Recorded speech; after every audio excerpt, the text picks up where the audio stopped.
premièrement par passion, par ma passion pour le secteur de la mode et aussi pour avoir apporté une valeur ajoutée à mon pays. Pour, disons, rendre à l'appareil. Parce qu'en créant une entreprise, on sait tous qu'on fait travailler beaucoup de personnes. Au début, ça peut être 2 ou 3 personnes, mais à la fin, si ça réussit bien, on fait travailler beaucoup de personnes et ça participe à la réduction du chômage, disons. Mais l'objectif premier, c'était la passion. Donc, on est passionné par tout ce qui est mode. Et pourquoi l'artisanat? C'était peut-être un secteur qui n'était pas exploité grandement, c'est-à-dire il y a beaucoup de marques sur place, disons, en ce qui concerne la couture et tout ça. L'artisanat, c'était certes fait par les artisans eux-mêmes, mais il n'y a pas les jeunes qui sont présents, en tout cas sur le digital, qui exploitaient beaucoup. Moi, j'ai choisi d'entreprendre parce que déjà, entreprendre, c'est un facteur de développement. En plus, dama seetlu léegi dëkk bi ñëpp lañuy même routine lañuy def dañuy jàng am sa diplôme dem defar sa CV wut dem wuti liggéey c'est bien beau ça mais bon am sa liggéeyu bopp am sa yëfu bopp kenn bañ la commander doolu dafa neex te man damay yàgg nekk nit koo xam te ne je suis indépendant voilà et j'ai toujours adoré la mode depuis tout petit mu nekk xale même sama yére su xotee ko man maa doon daw di ñawal sama bopp di defar yooyu noonu raison pour laquelle ma choisir entreprendre. waaw donc avant may leeral li tax ma dugg ci artisanat damay leeral avant li tax ma créer entreprise donc c'était par passion avant dama doon dem étudiant rek ma bëggoon mode donc daal moom ku ma xamee ne ma rabu daal laa am donc dama doon am lu ma am ci xaalis daal lu ma gisee daal bu rafet am jënd ko et tout donc par la suite je me suis dit je vois des marques damay gis benn marque par exemple proposer benn produit mais par exemple couleur bi wala du ma neex wala pointure bi du am donc je me suis dit pourquoi pas man wut kenn ko ma ko defal donc c'est là que j'ai commencé à travailler avec un ami koo xam ne c'était un Cordonnier avec qui je travaille toujours et que je salue donc madame Simon à la base c'était pas un business c'était pour ma propre consommation donc madame Simon di ko jox ay modèle defal ma li laa bëgg ay lii nii dem nit yi commencé di ko apprécier et tout et comme maa ngi doon soog a pare def sama master en 2014 et période de transition boobu mun na nekk benn étudiant ku jógee foofu noonu di continuer di demander say parents ñu lay jox ngay jënd ak yooyu noonu donc je voulais être autonome vraiment donc c'est la xalaat ma ne man lu tax du ma def lii benn business comme nit yi ñu ngi commencé apprécier produits yi may sol donc lu tax man du ma ci liggéey ma ne sama xel le lendemain je vais l'appeler pour liggéey si ak moom balaa ma koy woo moom si boppam matin mu woo ma ne ma est-ce que doo ñëw ñu liggéey si donc li yàlla def rek noonu la tombé noonu lañ commencé donc liggéey à la base c'était juste pour les mocassins daal góor lañ la dem ba jigéen ñi commencé naa la non ana daal jigéen ñi noonu la continuer noonu la démarré daal.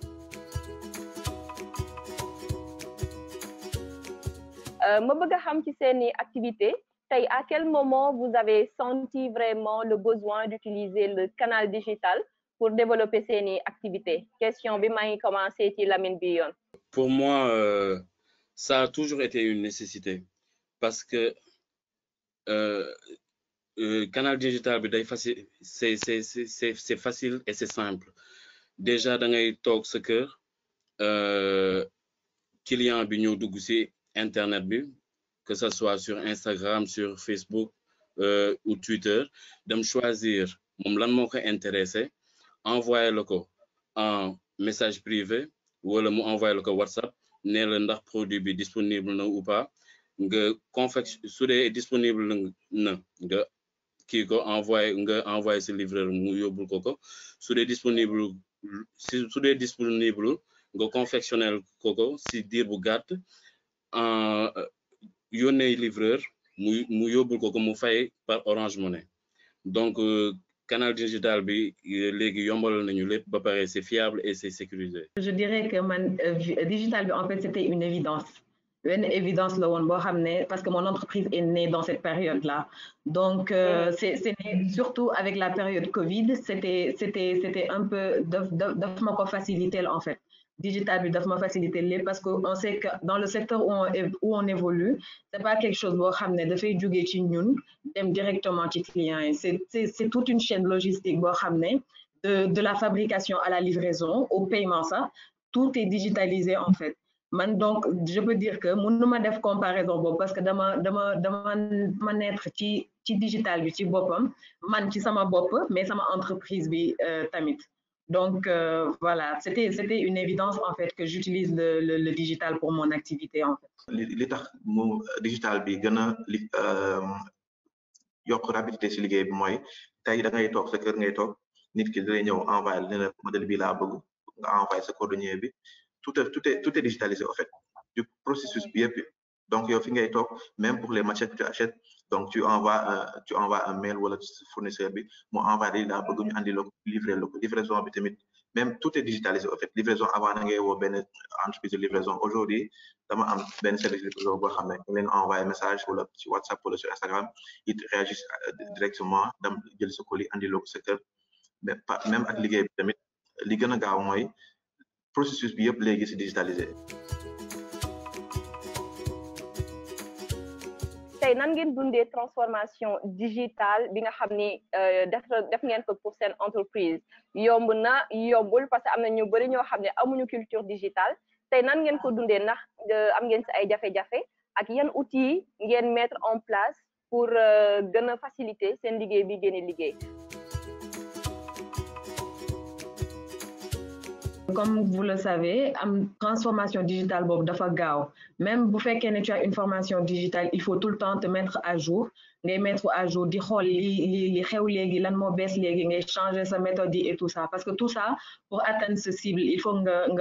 am capacité d'adaptation boobu noonu et que pour pouvoir satisfaire en fait ta clientèle mais aussi pour pouvoir atteindre cible bi nga bëgg atteindre. Donc, transformation bobo, moi, personnellement, j'ai eu la chance peut-être d'avoir une formation en communication digitale. Donc, peut-être que ça m'a aidé à avoir les bases. Maintenant, quant à l'application, c'est tout autre. On innove, enfin, comme par exemple, comme Ali le fait sans doute, ou Yellow, ou Lamine le fait. Parfois, on a même collaboré avec des influenceurs. Donc ça nous aide dans nos activités. Il y a toutes sortes d'innovations qu'on fait pour pouvoir se positionner sur le marché quoi. Parce que si vous par exemple la concurrence à Koumelne Aliou by Ali, il faut que innover bu baax.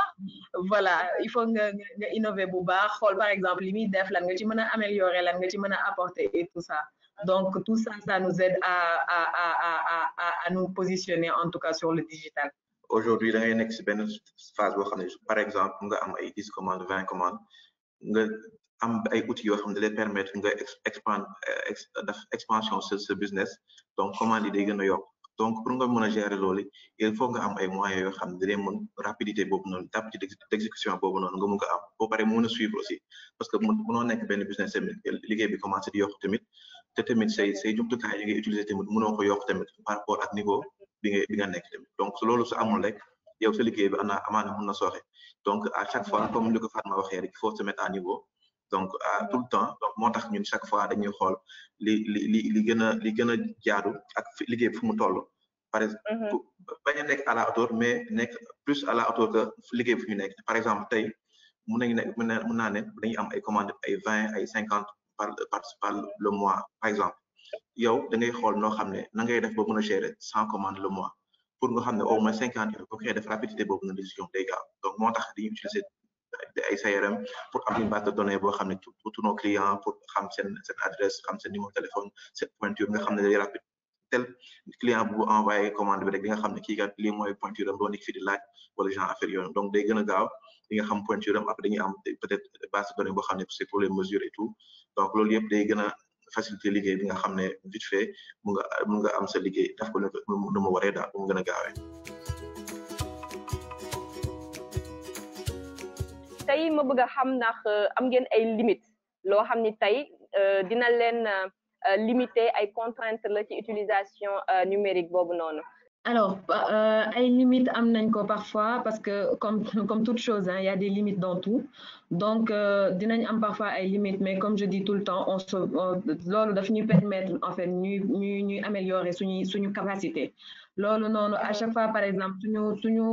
jànkonteel benn problème et tout ça dinañ def tout ba trouver solution boo xam ne dinañ mën a contourner le problème ou bien jaaree fa régler problème bi. Donc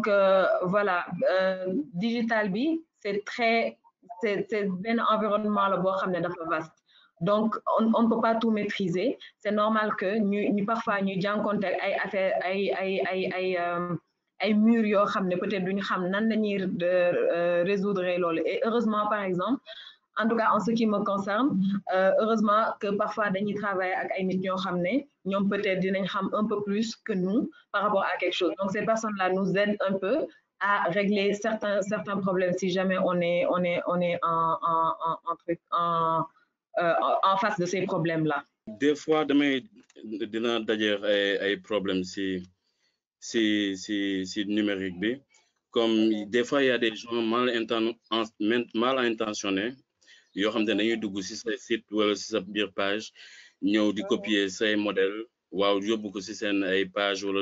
truc du genre ba pare di ko présenter comme si ñoom ñoo ko créé.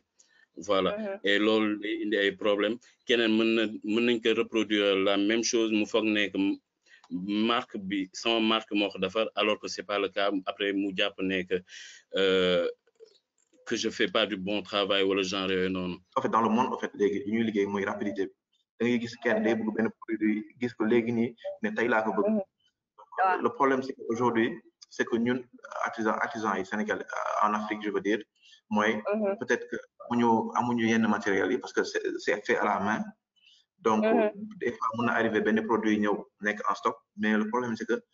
par surcommande lay am na si bëri yoo xam ne surcommande lay mën a nekk. Donc temps boobu ngay jël tamit parce que tamit ñu si bëri dañuy kaas naan non les délais sont trop longs et tout, mais nit ki tamit li mu war a comprendre mooy ñun mënuñu ñëw par exemple nga ne ma daal bi laa bëgg nga soxla ko dans un délai de 1 semaine, alors que pour nga defar ko am na ay commandes en cours et tamit xool benn délai boo xam ne c'est raisonnable. Par exemple su amee benn erreur ñu mën ko rectifier et tout. Donc nit ki tamit mënuñu ñëw rek dafa mel non lii laa ko bëgg tey laa ko soxla. Donc à chaque fois on refuse. Ñun loolu la ñuy liggéeyee. Donc ku si nekk dañuy jël temps bu ko nécessaire pour def ko parce que tamit ça suñu maturité moo joué tamit parce que imagine kenn nga bëgg benn affaire nga defal ko benn affaire bu rapide livré ko nga jox ko nit ki xool ne na ak lii kat finition ay yooyu noonu day yàq si liggéey et tout. Donc on préfère tamit faire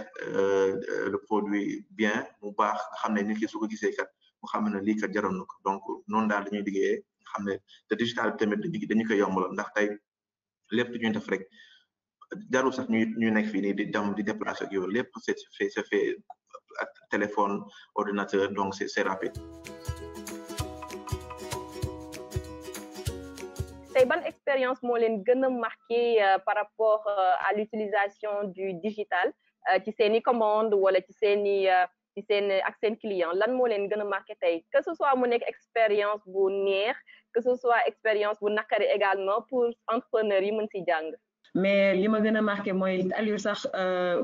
Ali excuse-moi Ali souligné na ko léegi mooy le fait que yow da ngay sonn par exemple nga def benn produit nga xalaat produit bi nga jox ko ñu defar ko nga def sa shooting lépp pour une personne ñëw jóge fële jël sa image ak utiliser ko. Man j'ai été surprise. J'ai été très surprise première fois biñ ma ko defee, mais je me suis dit que genre digital bi moo mel noonu parce que bu fekkoon ne loo xam ne da nga koy defar jaay ko directement peut-être du am sax temps yegg ci loxoy kenn ci bëtu keneen ba mu koy gis mu koy neex peut-être mu capturer ko def ko ci page am et tout ça. Mais comme ni ko Aliou waxee problème bi mooy que par exemple toi ta clientèle dafay foog ne yow yaa defar loolu alors que defaru ko, surtout bu fekkee ne produit bi dafa am différence question qualité. Donc daf lay yàqal daf lay yàqal lu bëri loo xam ne peut-être nit ki bi mu koy def du ko xalaat, mais daf lay yàqal lu bëri te yow di nga ko sentir par rapport ak retour et tout ça. Beneen expérience bi ma marqué c'est peut-être la rapidité collaboration yi ñu mën a def dans le digital. Par exemple tout à l'heure j'ai parlé des influenceurs. La disponibilité de ces influenceurs-là, par exemple l'apport extraordinaire qu'ils t'apportent en tout cas en question de vue, en question de si c'est question de partage par exemple de produits, d'engagement, de vente. Tout ça c'est juste extraordinaire pour quelque chose boo xam ne je peux dire que da ngay toog sa kër wala fu la neex si mbedd bi sax parce que ñun fu nekk la ñuy toog di poster surtout sooy doog di commencer mën nga nekk ci mbedd bi sa heure poste jot nga nekk ci mbedd bi poster et grâce à l'outil digital, genre, c'est extraordinaire, c'est juste magnifique, quoi. En tout cas, ça nous aide beaucoup dans notre travail. Et voilà. Moi, je dirais que lu ma gën a marqué mooy déjà man j'ai commencé par rien du tout en fait. Déjà bu may commencé aw ma woon fond aw ma woon ku ma jàppale aw ma woon dara vraiment. Léegi su ma toogee ba toog di seetaanaat sama page Instagram je suis fier en fait. Su ma toogee ba si yàgg gis ay messages yoo xamante ne c'est vraiment émouvant. Ça me fond le cœur en fait. Voilà yenn saa yi damay jaay benn client mu commandé ma livré ko mu jot ko mais retour positif yu may am ça daf may encouragé en fait daf may kontaan loo même su ma bëggoon teel a même su ma découragé woon affaire yi metti sax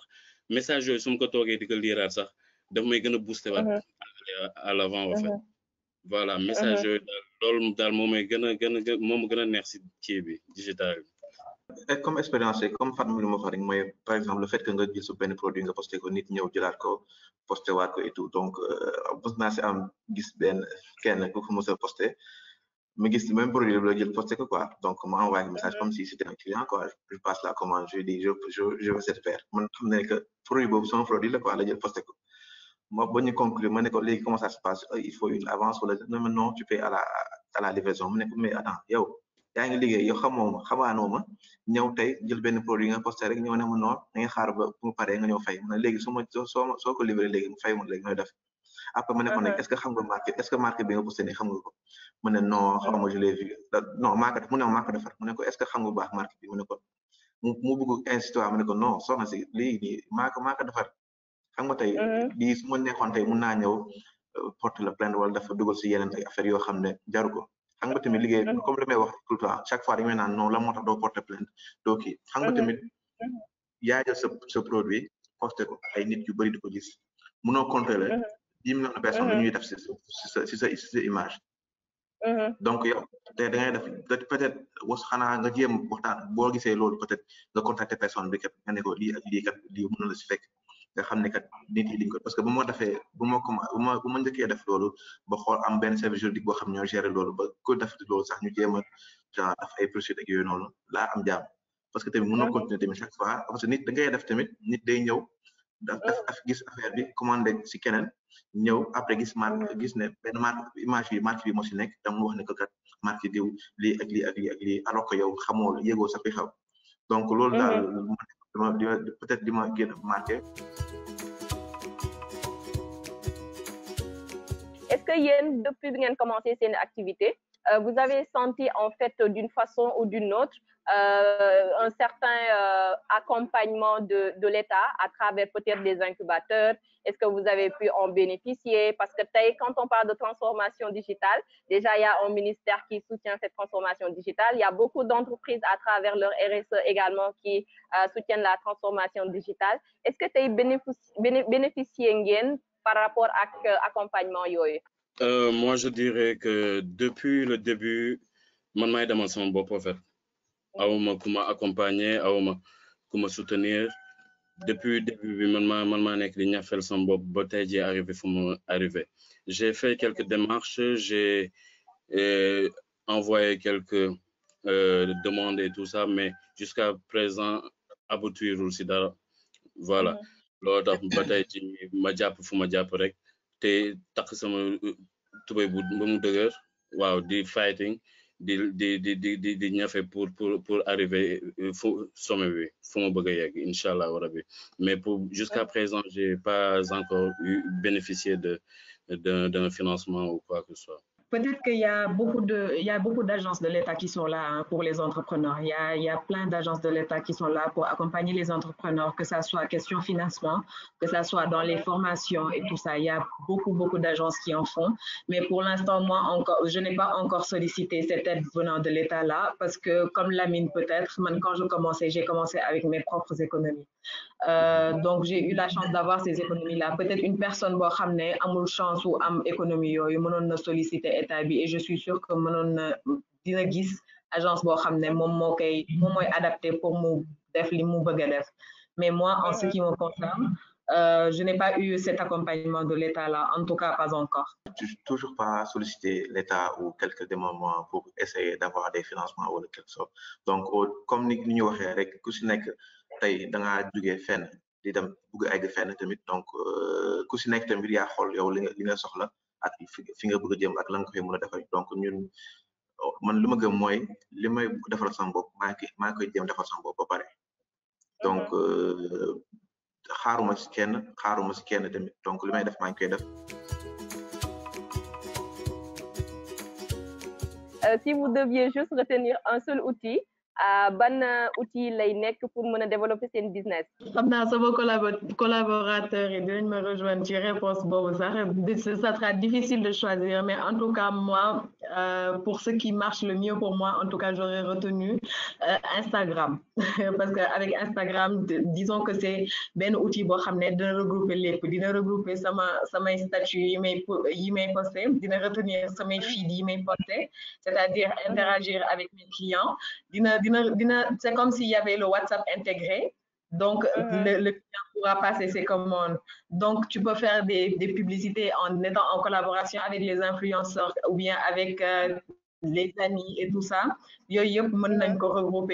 En tout cas, de mon côté, c'est ce qui marche le mieux, Instagram. Moi, je partage la même réponse. Man, Instagram dans la ligue depuis le début.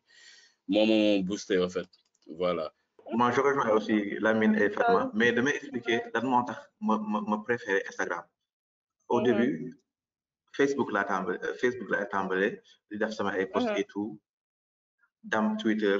après, affaire de gens commencé et tout. Moi, dans Instagram. Instagram, moi, décentraliser les profils. Quand je fais un post sur Instagram, j'ai une application qui me permet de créer une post Instagram, de poster en même temps sur Twitter et en même temps sur Facebook. Donc, j'ai pas besoin de net réseau. Donc, si je suis sur Instagram, dès que je poste une chose, donc c'est répercuté sur Twitter et sur Facebook. Donc, c'est un gain de temps énorme. Donc, de mon fini, de faire posts multiples et tout. Donc, je prépare mes posts. En plus, l'avantage, tu as des posts tu peux faire des brouillons. Donc, ici, j'ai beaucoup de produits à insérer. Donc, je fais mes brouillons et je sauvegarde. Donc, heure poster et ça se répète sur Facebook et sur Twitter. Donc, on est et j'ai des liens ça te permet de cliquer, soit on diriger aussi sur site internet, soit directement sur WhatsApp. Et donc, WhatsApp Business, non lay compléter l'eau nga xamné yow do nek di son. Donc, c'est de cliquer, yor son numéro de téléphone, envoyer des messages, passer commande ou via le site, passer commande. Donc, voilà. Donc, mon Instagram, je pense que pour le moment, c'est le meilleur outil. Comment, en fait, la pandémie du coronavirus a transformé vos business et comment vous êtes arrivé à fidéliser vos clients? Parce qu'à une période, c'était en off, business partagez avec nous très rapidement comment vous avez pu fidéliser ces clients et comment vous avez vécu à travers le digital cette période de pandémie qui est d'ailleurs toujours là. Donc, c'est là que comme ay dal ay sac ay dal yi nga def tout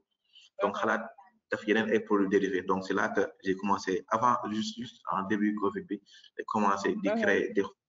comment combler gap boobu noonu. Donc c'est là qu'on a commencé à faire d'autres produits, des sacs, des ceintures et d'autres produits yoo xam ne nit yi commencé gën a gis affaire bi. Donc je peux dire que au début on l'a senti, mais après sentir comme nous le sentir. Donc jusqu'à présent on essaie de trouver d'autres produits qui les intéressés et tout. Donc voilà. Donc je pense que peut-être yàq na benn instant mais tamit defar na benn instant parce que da lay tax ba da ngay pousser pour nga yow nga gën a yokkaat sa niveau, gën a yokkaat lan nga bëgg def ba xam ne nit yi dañuy gën a ñëwaat. Donc gap boobu noonu yëpp da koy effacer. Man déjà rek client soo ñëwee damay toog waxtaan ak yow, voilà, xam nan ban genre client nga, ma xam yow lan nga soxla et tout ça. ba tey jii sax sama client yëpp ku ma mënti woo damay garder sa numéro. Suñ la livré ba pare ma envoyé le message wala ma woo la pour xool ndax jot nga kii bi ndax du sax ce produit normalement est-ce que satisfait ou pas. Waaw, pour nga xam ne ëllëg su ndaxte naatu sax ay jafe-jafe sax du ñaax si àdduna su dara amee si kii bi ëllëgee du toog fenn yàq sa der wala genre yooyu noonu voilà dina ñëw si yow wax ak yow gentiment pour nga defaraatal ko article bi yaaxoon wala nga changer ko. Client bi en fait il faut que dès lors que mu am confiance ci sa marque je pense que c'est fini quoi et ça ci première impression ci premier contact bi lay doon par exemple client bi su ñëwee comme ni ko Lamine waxee client bi su ñëwee da ngay waxtaan ak moom xam client bi par exemple c'est quoi ses besoins parce que am na parce que man je peux dire que am na surtout les femmes sama clientèle c'est très diversifié ça va du jeune bi nga xam ne mën na dox ak ay talons jusqu'à ki nga xam ne par exemple elle n'est pas capable de marcher avec des talons d'un certain type donc fidélisation boobu mi ngi commencer à savoir par exemple yow sa clientèle c'est quoi de quoi est composée ta clientèle lan lañ bëgg lan lañ bañ lan mooy seen spécificité par rapport à seeni commandes et tout ça li ñu ko permettre mooy le fait que ñu mën a garder traçabilité par exemple clientèle boobu noonu client bi su ñëwee par exemple su ñëwee pour benn commande prochaine fois suy def commande xam nga base bi nga xam ne ci loolu ngay déparé pour def nouvelle commande client donc noonu lay fidéliser clients yi sama clientèle en tout cas nous on est beaucoup dans le service clientèle ça on ne badine même pas avec parce que client bi su xasee ba kontaan ci yow je pense que dina ñëwaat et tout ça donc on tient beaucoup à ce que service clientèle bi pas parfait mais que mu nekk benn niveau boo xam ne client bi du jóge ci yow mer quoi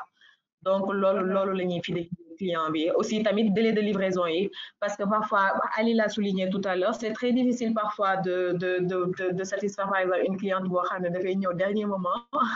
am benn par exemple disons xew mu xaar ba dernier moment di la commander donc au préalable il faut bien faire comprendre à la clientèle que commande bi nii lay demee c'est-à-dire commande bi su ñëwee temps bi la nar a jël est-ce que ça t'arrange bu fekkee ne arrangé wu la bul sax jël risque en fait jël commande boobu parce que après mën na yàq lu bëri bu fekkee ne tu n'arrives pas à satisfaire par exemple li nga wax clientèle bi donc voilà comment on arrive à fidéliser la clientèle. Donc vraiment li ma doon wax mooy mbégte bu baax donc man c'est Ousmane Dieng man maay directeur Orange Business Services bu ngeen déggee Orange Business Services nag moom mooy marque bi nga xam ne ñu ngi ko jagleel ñii di Dóor waar man Dóor waar laa koy wax quoi les professionnels ñi nga xam ne vraiment bu ñu xëyee suba ba ngoon li ñuy def mooy jéem a ut ay clients jéem a satisfaire seen clients donc quelle que soit leur taille quoi donc c'est les clients entreprises donc c'est nous qui sommes vraiment dédiés aux clients entreprises aux professionnels comme yéen léegi nag thème bi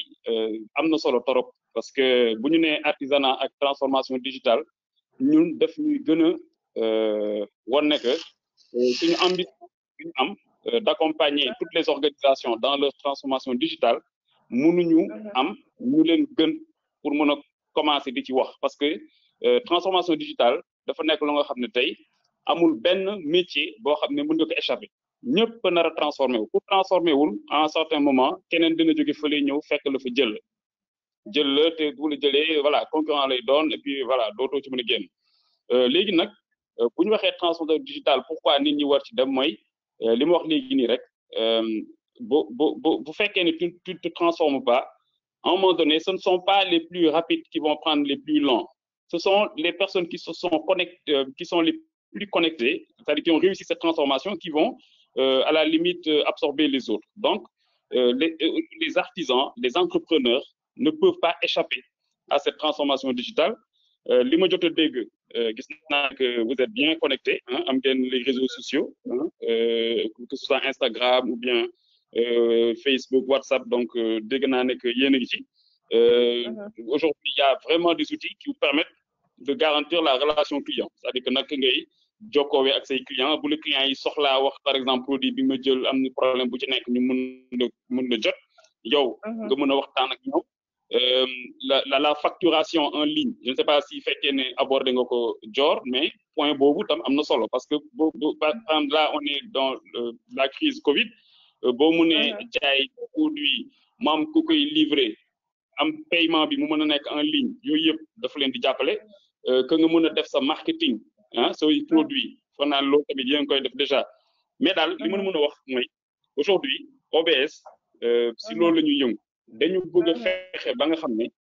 nga toog sa biir salon nga nekk comme ni nga wax ci mbedd mi foo munti toog ngay liggéey loolu mooy liggéey fépp foo toog nga mën a liggéey loolu nag li la ko mën a may mooy nga am connectivité ah muy 3G 4G 5G bi sax su ñëwee ñu jox leen ko pour ngeen mën liggéey fépp fu ngeen nekk clients yi di leen jot ngeen di jot seen client ngeen di mën a wax ak seen fournisseur ngeen mën a nekk au diapason pour xam lu xew parce que du gis internet bi gis di xew nga mun c'est-à-dire que pour ñun terrain bi nekkatul sax Sénégal kese donc soo nekkee Dakar mën nga liggéey ak ñi nekk dans les régions boo nekkee Sénégal mën nga liggéey ak dans la sous-région Sonatel est présente dans la sous-région et puis pour man ambition bi warul yeb sax sous-région bi aujourd'hui war ngeen mën a compétir sax ak des gens qui sont en Europe aux États-Unis parce que ñooñu tamit ils recherchent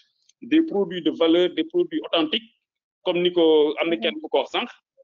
lu ñu defar fii localement am yaakaar naa sax des fois tubaab bi ñoo koy gën a bëgg jënd à ce prix là que ñun sénégalais yi loolu war nañ ko dindi donc nag vraiment man maa ngi rafetlu bu baax waxtaan bi li ñu dégg nii dégg nañ ci ay recommandations yu bëri yoo xam ne dañ ko jël en compte pour améliorer encore suñu service vraiment di la gërëmaat encore une fois Dior ça a été un plaisir déglu la déglu suñu invité yi. D'accord, merci monsieur Dieng kaddu yi rafet na.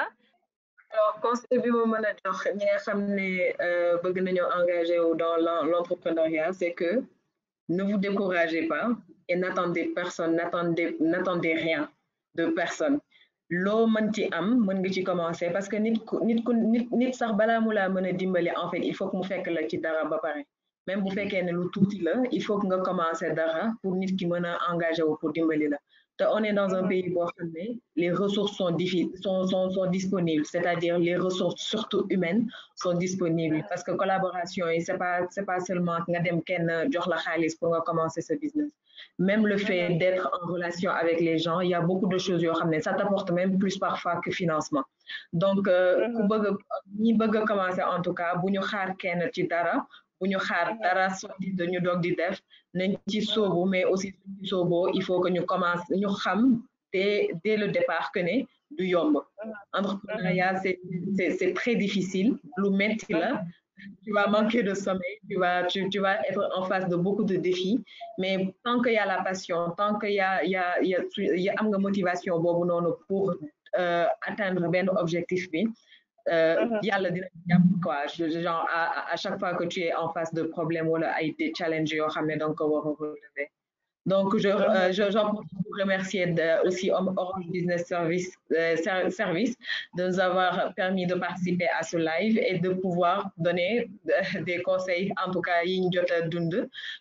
à ñi nga xam ne ñi ngi nar a ñëw suñ ginnaaw wala ñu nar a rejoindre et tout ça donc merci à vous. que je dis à la jeunesse ñoom ñu gëm seen bopp képp ku bëgg a entreprendre mu gëm boppam xam ne que c'est au bout de l'effort que ngay arriver au fait voilà maa ngi jaajëfal tamit Orange Business si invitation bi ñu invité di la jaajëfal yow tamit Dior di jaajëfal Ali maa ngi koy doog a gis dama koy tam di dégg rek Fatma tamit j'ai eu démb laa ko côtoyé dans le groupe ñu tooñante vite fait mais maa ngi leen jaajëfal yéen ñëpp merci beaucoup. Je veux dire par là établir un bon business plan xool sa cible xool sa marché la nga bëgg defar la nga bëgg jaay fan nga bëgg jaayee ak ñaata nga bëgg jaay ak comment nga koy jaayee ak nooy def ba chaque fois nga évoluer ce business aussi et aussi xam tamit ne business bi tamit du sa yaa ko moom waaye du sa xaalis parce que ñu si da ngay gis ñu si bëri mooy da ngay liggéey benn liggéey nga commencé di jaay et tout jël xaalis bi maanaam lekk ko genre affaire yooyu il faut daa tamit nga fixer sa bopp benn salaire il le faut parce que il faut nga am benn fonds de roulement boo xam ne moo la permettre nga mën a gérer ce business parce que boo ko deful rek di nga am yeneen commande fekk ne li fi nekkoon dugal nga ko feneen donc da ngay nekk fii nii comme je peux dire benn pyramide de Ponzi yi lay nekk da ngay xaar kii xaalis bi dugg nga bëgg gérer commande bi nii di xaaraat fee nii ñëw pour nga mën a assurer commande bi donc il faudra que chaque fois lu dugg rek mën a xam ne lii kat business moo ko moom donc lii nii business moo ko moom yow benn part bi salaire bi mooy salaire li si des pour fonctionnement business bi te boo ko deful rek da ngay sonn parce que doo mun a investir doo mun a jënd say matière doo mun a anticiper parce que man noonu laay liggéey lu ñëw rek damay jéem a anticiper parce que Covid bi heureusement ba avant loolu j'avais un stock de matière boo xam ne dama kaa jëndoon pour préparer par exemple yeneen collection ba tax na ba sentiruma sax amoon naa benn genre stock bi manqué na et tout donc il faudra que nit yi tamit ku si nekk looy dugg rek nga xam si looy dugg xam bu baax noo si duggee yan frais nga lay laaj ak lan la laaj si temps lan la laaj si xalaat ak noonu def ak yan nit ko si war a liggéeyal tamit donc loolu laay tàggatoo di sant tamit Orange Business Service pour opportunité bi ñu may tamit mun a exprimer wu tey ak di sant tamit yow Dior nga xam ne yaa dirigé panel bi et tout donc di sant ñëpp ñu suivre tamit sant tamit directeur PS bi tamit ak recommandation yi wax man li may xalaat peut-être sur la facturation avec Orange peut-être comme ñu si bëri on utilise Orange Money donc mais je travaille avec Orange Money pour les paiements pour les fournisseurs ak les clients de la ñuy fay donc tey li ma bëggoon mooy tey peut-être avec Orange Money avoir la possibilité d'avoir des factures par exemple tey am benn facturation système de facturation automatique par exemple tey client bi su bëgg commandé benn affaire wala mu fay ko dañuy am au moins par exemple chaque entrepreneur am benn plateforme boo xam ne si Orange Money dédié par exemple tey bu bëggee benn prix day dugal montant bi mu defal ko commandé Aliou Bay mu fay ko donc ñu mun ko utiliser nga xam ne day gën a yomb nga xam ne am benn dernièrement benn message de suivi de la commande quoi nga xam ne loolu dina jàppale baax donc noonu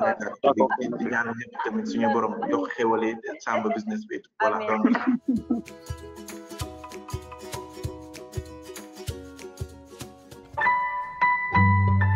Orange.